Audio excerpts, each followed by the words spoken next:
Welcome back नाज़रीन। मिठी में peoples party chairman Bilawal Bhutto Zardari press conference कई। संदसि चवण त नवाज़ शरीफ़ खे हिक अध सीट जे लाइ ॿियनि सूबनि में वञण बदिरां लाहौर ते ध्यानु ॾियणु घुरिजे। जिन माण्हुनि वफ़ाक़ी हुकूमत में हूंदे नंढियूं चूंडूं हारायूं उहे असांखे छा सरप्राइज़ ॾींदा। महांगाई जे करे माण्हू ख़ुदकुशियूं पिया कनि। असांजी सियासत जे लाइ इहा शर्म जहिड़ी ॻाल्हि आहे। उमेद ई नज़र नथी अचे त पाकिस्तान जूं ॾुखियायूं कॾहिं ख़तमु थींदियूं। बिलावल भुट्टो ज़रदारी प्रेस कॉन्फ्रेंस दौरान चयो त ही पहिरीं इलेक्शन हूंदी जंहिंमें पीपल्स पार्टी जो कंहिं बि इदारे सां झेड़ो नाहे। पीपल्स पार्टी खे कंहिं बि इलेक्शन में लेवल प्लेइंग फील्ड न मिली आहे। हाणे बि फील्ड तयारु कई पई वञे पर पीपल्स पार्टी हर पिच ते खेॾण जे लाइ मुकमल तौर तयारु आहे। वफ़ाक़ी काबीना में 15 महीननि ताईं विहण दौरान अहसासु थियो त इस्लामाबाद ऐं अवाम में वॾो फ़ासिलो आहे। निगरान हुकूमत तरक़ियाती कमनि में रंडक विझण बदिरां सहूलियतूं फ़राहम करे। प्रेस कॉन्फ्रेंस बाबति ॻाल्हि ॿोल कयूं था। मिठी मां टाइम न्यूज़ जो रिपोर्टर ममताज़ नोड़ियो असां सां टेलीफोन लाइन ते आहे। ममताज़ अपडेट कजो। बिलावल भुट्टो ज़रदारी प्रेस कॉन्फ्रेंस कई आहे।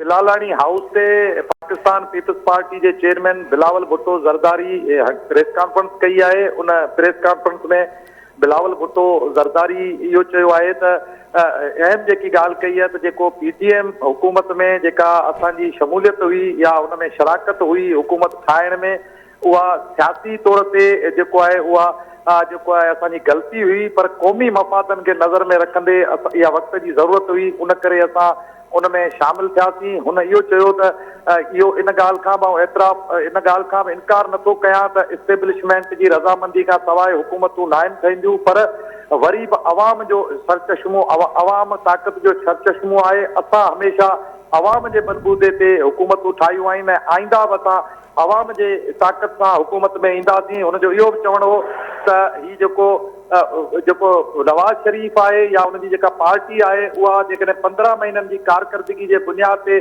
इलेक्शन में अचणु चाहे थी या उन्हनि जी अहिड़ी कारकर्दगी आहे त उहा मैदान ते अचे। हुन इहो चयो त आऊं जेको आहे इन ॻाल्हि ते फ़ख्रु महसूसु कयां थो त मुंहिंजी जेका 15 महीननि जी हुकूमत में कारकर्दगी रही आहे वफ़ाक़ी हुकूमत में हुअसि उन बुनियाद ते आऊं इलेक्शन विढ़णु चाहियां थो ऐं आऊं उन में मुतमइन आहियां त मूं जेका ख़िदमत कई आहे उहा ख़िदमत जेका आहे उहा जेको आहे उन बुनियाद ते आऊं इलेक्शन खटे वेंदुसि। बिलावल भुट्टो ज़रदारी थर जा जेके लोकल इशूज़ आहिनि जिन में थरकोल मनसूबो आहे उन बाबति ॻाल्हाईंदे चयो त थर में जेका तरक़ी थी आहे उहा हद खां वधीक थी आहे। मिसाली तरक़ी थी आहे पर अञा बि वधीक अवाम खे रोज़गार ॾियण ऐं तरक़ी जी ज़रूरत आहे। तंहिं करे ईंदड़ हुकूमत में अची असां थर जे जेको थर में जेको मनसूबा आहिनि उन में मक़ामी माण्हुनि खे तरक़ी बुनियादनि ते रोज़गार ॾींदासीं ऐं तरक़ीअ जूं जेके राहूं आहिनि उहे वधीक निछावर कंदासीं त जीअं थर जो माण्हू जितां कोयलो निकितो आहे जितां ही वॾा मनसूबा निकिता आहिनि उनजो माण्हू खे वधि में वधि उनजो फ़ाइदो थी सघे। हुन इहो बि चयो त थर में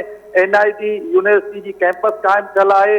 दिलजी अस्पताल आहे पर अञा बि वधीक थर में यूनिवर्सिटीज़ क़ाइमु करण जी ज़रूरत आहे जेका असां ईंदड़ हुकूमत में अची उहे थर जे इस्लामकोट ऐं मिठी में यूनिवर्सिटीज़ क़ाइमु कंदासीं जीअं थर जे माण्हुनि खे उहा बहितर तालीम मिली सघे।